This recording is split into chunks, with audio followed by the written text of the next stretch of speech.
What a morning. Perfect weather conditions to this New York Half Marathon presented by Nike. Wheelchair runners should be at the start line immediately as we will begin promptly at 6:45. My name's Todd Philpott, 48 years old. I'm Achilles Track Club coach and also world champion hand cyclist.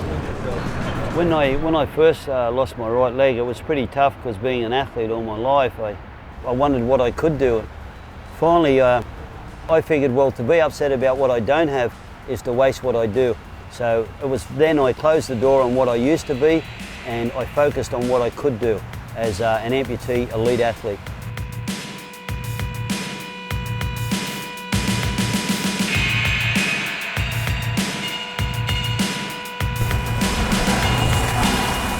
First time that I met him was when he was getting ready to do the first New York City Marathon. And I saw him walking and I saw him jogging a little bit, and I was very nervous. I knew that he was going to have a very, very difficult time doing the 26 miles. I was on my motorcycle and I got hit head on by a cab and then got slammed into the side of a bus immediately, which unfortunately shattered my lower leg, and I was fighting for my life for quite a few days. After a horrific accident like that, it took me 6 months before I realised I could do a sport. Once I started to focus, I focused on weightlifting for a few years and broke a world record in my division. I was looking for another sport, and then I was approached by the chairman of the New Zealand branch, the Auckland branch of the Achilles Track Club. He asked me to do a marathon. I thought my friends had put him up to it as a joke, but it was then I decided that's what I wanted to do, something that I didn't think I could possibly do.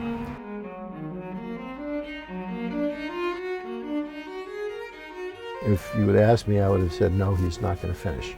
Well, he did finish, but it took him somewhere in the neighborhood of 15 hours to complete it, and it was not a great experience. I felt good because I'd done more than half non-stop, and that gave me the qualification to do New York. But unfortunately, after the third step, at the start of the New York Marathon, I felt my prosthesis start creating friction on my amputated stump. Every time I stepped, a lot of blood was started to seep through, so unfortunately I had to stop every hour to soak up the blood. Unfortunately, on the 59th Street Bridge, was around 18 to 20 mile mark, I even slipped and dislocated my left shoulder. But I knew the guides would pull me off if I complained about it, so I just pulled the socket back in and kept going. I actually finished pretty much in crutches. Everything was pretty much paralysed, but I did complete the New York Marathon. The following year, he's coming back to do it again, and his leg was worse than it was the previous year.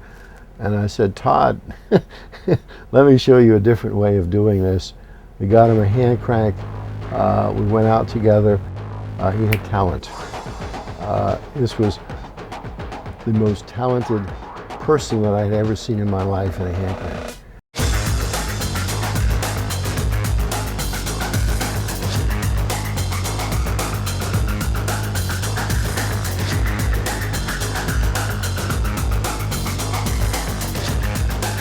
You know, I think for most people, whether you're disabled or able-bodied or varying ability or anything like that, you don't have the opportunity to realize your potential. It's something that you can't really grasp. How far can one person go? You can't answer that for yourself, but what Todd does is he sees their potential as limitless.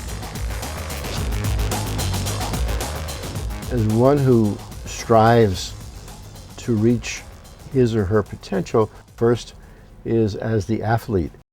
As you evolve, the second order is to coach others and to see others start to reach their potential, so that there's a thrill as a coach to see your students improve, compete, become the best in categories, and eventually become the best there is. I'm very, very happy to do a lot of voluntary work for the Odyssey Health with drug and rehabilitation and alcohol rehabilitation, all that sort of stuff. And the main thing's being head coach, and we're training a few of the lads to do the New York Marathon. They've done a couple of competitions already.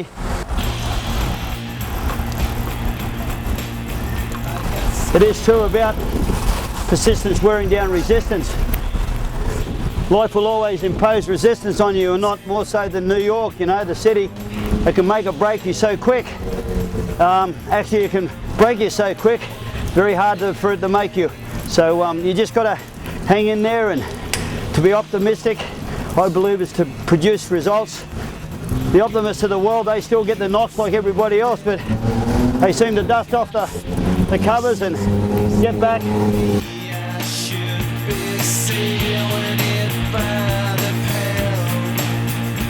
How are you, brother? Good to see you, King. Good to see you, mate. I'll tell you what we'll do today, George. We'll do like a 5.5. The idea is I'm protecting you for the headwind. You're trying to draft behind me.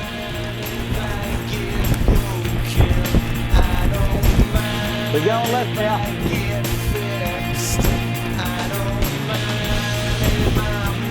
Heads up.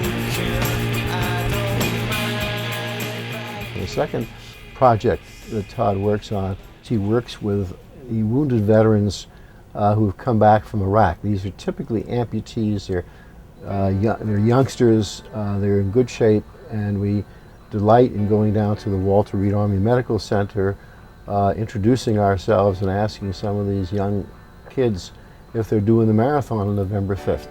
And they're saying, sir, I just lost my leg 3 weeks ago.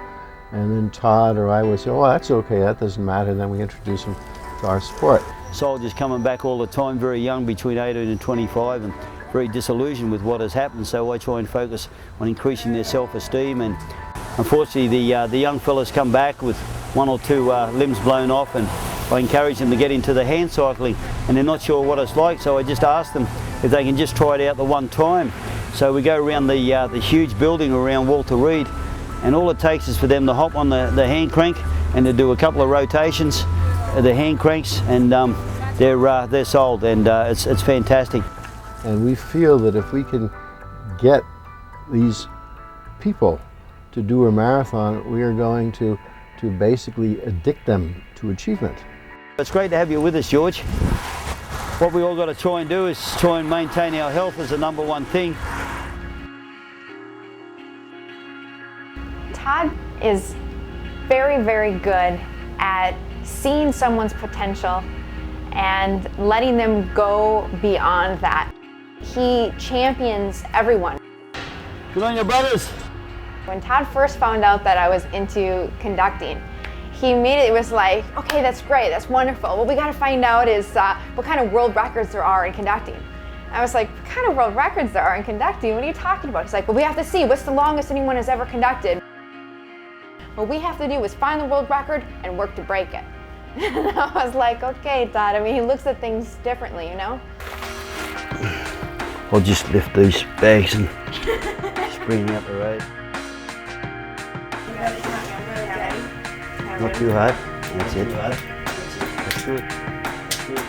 Ali is one of the most talented people. You know, she's a talent, and you will see her in Carnegie Hall, and you will see her at the Metropolitan as one of the great conductors in the future. She and Todd share one thing. They have this tremendous desire to achieve. Ali and Todd are a group, and what they do, in a sense, is they compete. You know, Ali, as a musician, is competing with Todd, an athlete. This is practicing for when we stumble over the threshold. Ali has a type of a rheumatoid arthritis, and unfortunately she has tumours throughout her body, and she's undergoing and has been undergoing chemotherapy. She still gets very, very sick a lot, but she still keeps fighting through, and she's a great personality, and the way that she's overcome adversity, it's just amazing, and I truly get inspired by her. Since I met Todd, so many people have remarked that when I conduct an orchestra, the sound is different. And it's true. And it's because I think I help them to go beyond what they thought is possible and reach a different type of potential. For me, human potential is to be the best that you possibly can. Whether that's volunteer work or being a school teacher or whatever you do, if you can concentrate on trying to be the best that you can be, I think that's what your purpose in life is.